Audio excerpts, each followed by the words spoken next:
You guys ever watch wrestling, and when you're watching something happen, you just get this feeling that you're watching something special, but you can't put your finger on it, you can't explain why it's special, you can't explain why what you're watching is awesome, but you just know it's awesome.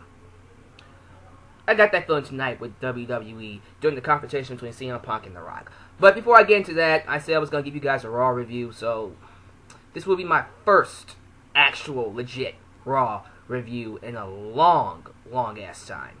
And if this is the first time you're watching me, this is your boy, Alyx Man. Please follow me on Twitter, subscribe to my second channel for tributes and mashups. Check out the Wrestling Podcast, Wrestling Paradise, and everything else down below in the description box. But the show started off with Cena coming out and pandering to the crowd, and then, you know, AJ and Ziggler came out talking about how Cena, I don't even remember what they said, talking about how Cena is whining. He always panders to the crowd so he can forget about what a horrible year he had and stuff like that. And then they made some sex jokes. It went 12 minutes, and then they had a match. Everybody was saying how this match was fantastic. It was an amazing match. It was a great match. Oh my god, it was fantastic. I'm sorry. The match between Cena and Ziggler was decent at best. It wasn't bad, it wasn't terrible, but it was not amazing. Everybody's saying it was a very good match, one of the best matches of the year so far. No, it wasn't. It really wasn't. It was decent. I mean, you know what? I'm gonna be fair. I'm gonna be a Alyx Man. Objectively fair. I'll say it like this: if you felt the match was great, all power to you. For me, I've seen better matches. I've seen millions of matches that I thought were good, not great, not fantastic, but good, that are better than that match. For me personally, I'll say it like that. Cena beat Ziggler after Ziggler hits him with everything but the kitchen sink, and then Cena comes back, hits him with one attitude adjustment, and pins him. Same BS that made me hate Cena to begin with. It's like, okay, seriously, this is the same kind of booking with Cena that makes people like me not like him so much. But who cares? It's okay because the kids like him and all that kind of stuff. This is not going to turn into a Cena video. Let's move on. That's what happened. I think Wade Barrett fought Santino Marella. Don't know why. It was random. He beat him. Didn't like that. He's your IC champion. Why is your IC champion fighting Santino Marella for? How you go from Kofi Kingston to Santino Marella? Somebody explain that to me. But I did like the confrontation between Wade Barrett and Ricky the Dragon Steamboat. If they do that match, I'll look forward to it. That should be an awesome match. It could just be a random match at Royal Rumble or SmackDown. I'll watch it. Maybe even face his son. That would be a good platform to bring up Richie Steamboat, have him face Wade Barrett. That'd be nice. Caitlyn fought Eve. Eve ran away. Apparently, they're going to, branch this out into Royal Rumble, and Eve is going to lose the belt to Caitlyn. Should happen. And Team Hell No beat the Rose Scholars. Oh, no. Rose Scholars beat Team Hell No. Yeah, I'm sorry. That's true. And then, that's about it. I can't think of anything else that was important. And then we get to the last hour. Honestly, guys, the first 2 hours of Raw, it sucked. It really wasn't special. It really wasn't important. I don't even know why I even talked about it. But I said I was going to give you guys a review, so I'm just being honest with you. Anything else that happened in the first 2 hours, I don't really remember. There was a lot of matches that I'm pretty sure I skipped. 3MB, three-man band, which is a tag team that I enjoy, got pretty much fed to Randy Orton and then Sheamus. 3MB was booked twice in the first 2 hours. Anyways, like I said, the first 2 hours sucked. But the last hour kicked ass. Ryback versus CM Punk. See, I talked about Cena and Ziggler being an amazing match and why I thought that was overrated. To me, CM Punk versus Ryback in a TLC match, that was a very good match. It wasn't 4 stars. It wasn't like the best match ever. It was a very good match. And that was better than Cena and Ziggler. That I'm just trying to help a lot of fans understand, look, just because certain Alyx Men, objectively fair. Sorry. Match was very good. And then I think they had Kofi Kingston versus Big Show. I literally blinked and saw it on TV. It's like, oh wow, Kofi Kingston's fighting the Big Show. I blinked again and it was over. I'm like, oh, okay. Apparently that was there to be filler for Ryback and CM Punk, so whatever. All that aside, let's get to the real reason you're watching this video. The confrontation between confrontation between CM Punk and The Rock. And CM Punk talked about he went in a different direction. I thought CM Punk was gonna come out and talk about, you know, how The Rock being champion would be bad for the WWE. He didn't do that at all. He went in a totally different direction and talked about how CM Punk is fighting the system. He's fighting the system that includes the WWE universe. You know how here in the WWE, it's not about being the best wrestler, the best talker, the best anything. It's about being popular. And a lot of stuff he said tonight was pretty true.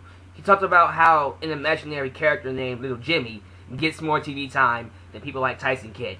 That was true. I'm happy he said that. He talked about how Brodus Clay has to be a dancing buffoon when he's supposed to be a 400-pound monster. That's also true. Talked about how Daniel Bryan is a submission specialist, a great wrestler, and he has to conform to a smiley, one-word catchphrase buffoon to get the WWE universe to like him. And a lot of stuff he said about that was true. He also brought up his promo in Las Vegas and talked about the ice cream bars bit and stuff like that. And he talked about how the ice cream bars was just him showing that he can manipulate the fans and show that they don't matter to him. Because despite of, you know, I guess this is just him being a heel, the fans not liking him and him not being a popular in a wrestling company that's all about being popular, he's still one of the longest reigning WWE champions in history.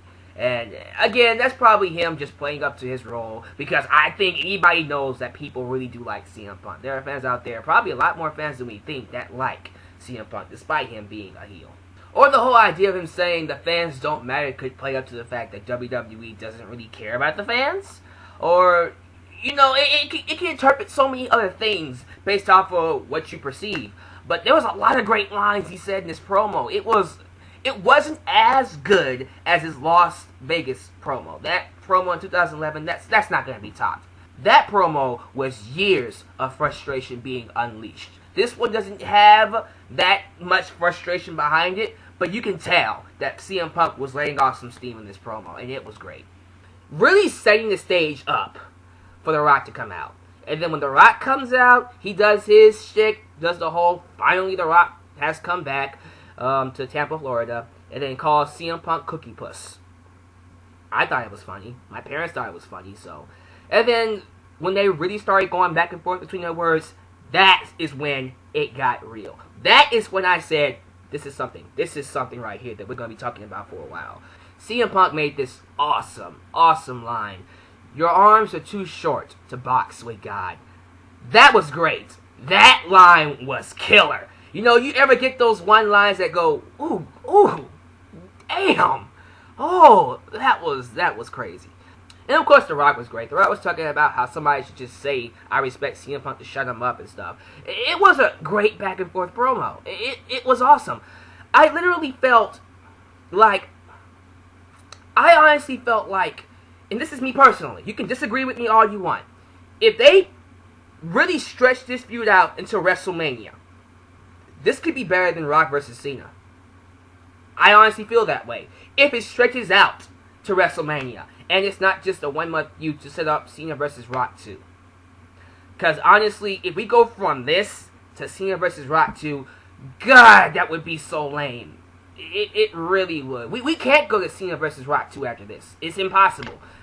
This is a feud. This is the WrestleMania match. Honestly, this is it. You can throw Cena in there and make it a triple threat match, but this is the WrestleMania feud right here.